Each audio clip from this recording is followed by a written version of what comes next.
So hello everyone, welcome to job grade IAS. My name is Ramendra. कैसे हैं आप सभी लोग? बढ़िया होंगे, स्वस्थ होंगे, मस्त होंगे।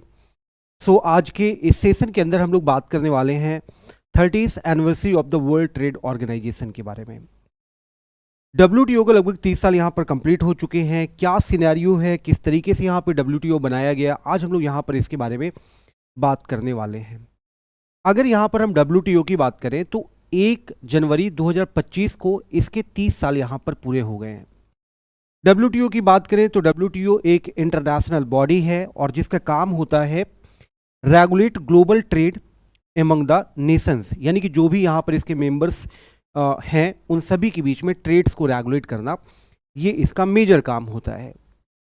इसे 15 अप्रैल 1994 को वर्ल्ड की 123 कंट्रीज से मिलकर इसको बनाया था। इसके पहले एक समझौता हुआ था जिसे यहाँ पे उरुग्वे राउंड नेगोशिएशन कहते हैं, और ये जो नेगोशिएशन था ये आपका 1986 से 1994 तक चला था। फाइनली जाकर जब जो बाकी यहाँ पर मेंबर्स वगैरह थे इनके बीच में एक एग्रीमेंट हुआ, एक समझौता हुआ, और उस समझौते को नाम दिया गया गैट का। गैट का मतलब होता है general agreement on tariff and trade. Finally जाकर यहाँ पर गैट बना और जो गैट है वही आपका फाइनली जाकर आपका डब्ल्यूटीओ में कन्वर्ट हो जाता है। कब कन्वर्ट हो जाता है? तो 1995 को, यानी कि 15 अप्रैल 1994 को इसे इस्टेब्लिश किया गया और 1994 पे आपके यहाँ पर कन्वर्ट हो जाता है।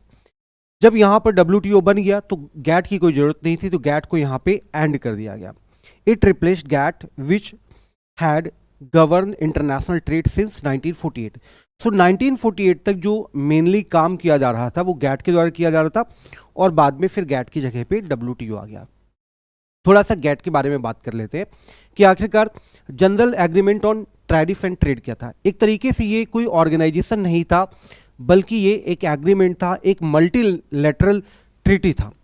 जिसका पर्पज क्या था? जिसका पर्पज था regulating international trade by reducing tariff and other trade barriers, यानी कि जो टैरिफ वगैरह लगते हैं, जो आपके टैरिफ वगैरह लगते हैं, इनको रिड्यूस करना, और रिड्यूस करके यहाँ पर आपका क्या कर देना, कंट्रीज के बीच में एक तरीके से कोऑपरेशन करके ट्रेड वगैरह को प्रमोट करना। पर ऐसा बिल्कुल ना हो कि ट्रेड की वजह से किसी कंट्री को बहुत ज़्यादा टैक्स पे करना पड़ रहा है, टैरिफ पे करना पड़ रहा है, ऐसा ना हो, इसके लिए यहाँ पर ये सारी चीज़ें देखा करता था।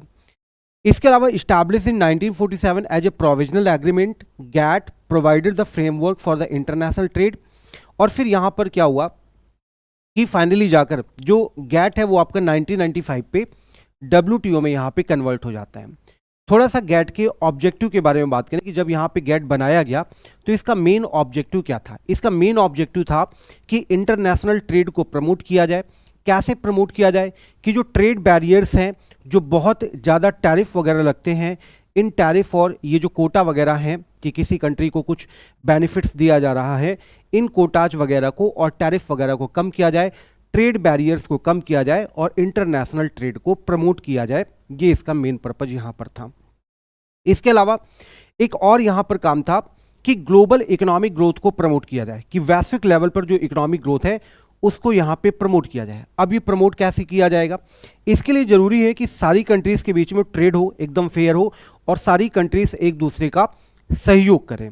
इस तरीके से यहाँ पे इस उद्देश्य के साथ गैट को यहाँ पे फॉर्म किया गया।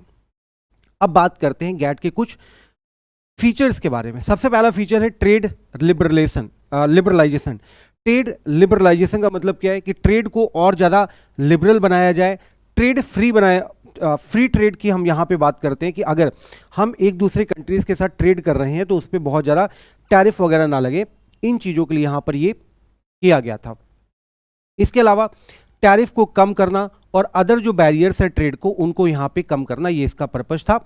और साथ ही साथ यहाँ पर free trade to boost economic prosperity के कॉन्सेप्ट से ये काम कर रहा था, कि मतलब वैश्विक लेवल पर हमें फ्री ट्रेड को प्रमोट करना है। दूसरा इसका पर्पस था नेशनल ट्रीटमेंट। नेशनल ट्रीटमेंट का मतलब क्या है? कि one goods has entered a country, they should be treated no less favourably than similar domestic goods. यानी कि यहाँ पे मान लो जैसे कि अमेरिका की कोई गुड्स है, वो अगर इंडिया में बेची जा रही है और इंडिया की ऑलरेडी कोई गुड्स है, मान लो जैसे इंडिया का आलू है और एक अमेरिका का आलू है, और अगर इंडिया का आलू जो है वो अमेरिका के आलू से सिमिलर है, तो यहाँ पर ये नहीं होना चाहिए कि हम इंडिया के पोटैटो को प्रमोट कर रहे हैं या उसका यहाँ पर फेवर कर रहे हैं। ये यहाँ पर इसके बारे में बोला गया कि नेशनल ट्रीटमेंट।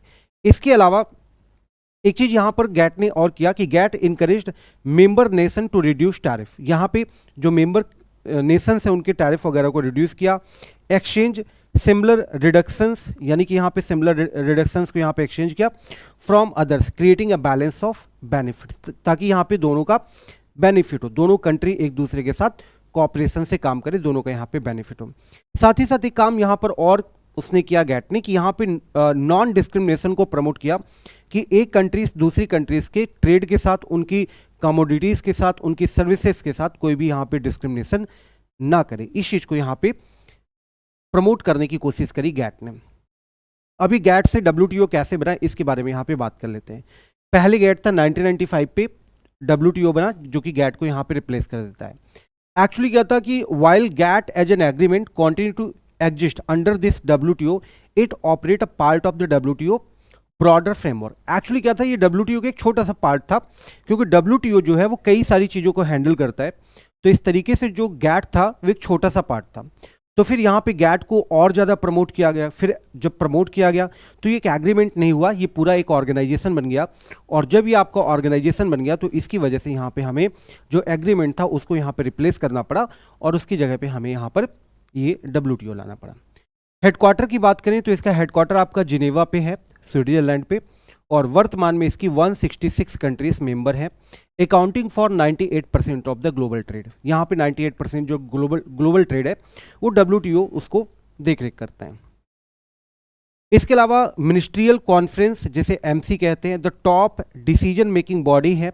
जो MC है वो टॉप डिसीजन मेकिंग बॉडी है WTO की। और जो DSB है यानी डिस्प्यूट सेटलमेंट बॉडी है, वो सारे ट्रेड रिलेटेड जो भी डिस्प्यूट है वो सारे ट्रेड रिलेटेड डिस्प्यूट को रिजॉल्व करने का काम किया जाता है DSB के द्वारा। इसके अलावा कुछ और भी इसके WTO के एग्रीमेंट्स हैं, जैसे ट्रिम्स हो गया, ट्रेड रिलेटेड इन्वेस्टमेंट मीजर हो गया, ट्रिप्स हो गया, trade related aspect of intellectual property right हो गया, और AOA यानी एग्रीमेंट ऑन एग्रीकल्चर। तो इसके कॉन्टेक्स्ट में एक प्रीवियस वीडियो मैंने बनाया था जिस पर मैंने आपको बताया था कि इसके 30 साल कंप्लीट हो चुके हैं। तो इस कॉन्टेक्स्ट में प्रॉपर एक वीडियो बनाया था, अगर आप उसे देखेंगे तो आपको ट्रिप्स के बारे में बहुत अच्छी जानकारी और सटीक जानकारी आपको यहाँ पे मिल पाएगी। इसके अलावा ये हमारा टेलीग्राम चैनल है जॉब ग्रेड IAS, आप अगर ज्वाइन करते हैं जो भी करंट से रिलेटेड जो भी अपडेट्स होती हैं वो सारी आपको यहाँ पे मिलती रहेंगी, और क्लासेस का PDF भी आपको इसी टेलीग्राम चैनल पर मिलता रहेगा। इसके अलावा ये हमारे सोशल मीडिया हैंडल्स हैं, आप इन्हें ज्वाइन कर सकते हैं ताकि हमारे जो भी अपडेट्स हैं वो आप तक प्रॉपरली समय समय पर पहुँचते रहें। इस सेशन में इतना ही, मिलेंगे अगले सेशन में, बात करेंगे एक नए टॉपिक की, और ये सारे टॉपिक्स आपके CSE प्रीलिम्स 2025 के लिए इंपॉर्टेंट टॉपिक्स हैं। ज्वाइन करने के लिए थैंक यू सो मच, जुड़े रहें जॉब ग्रेड IAS के साथ।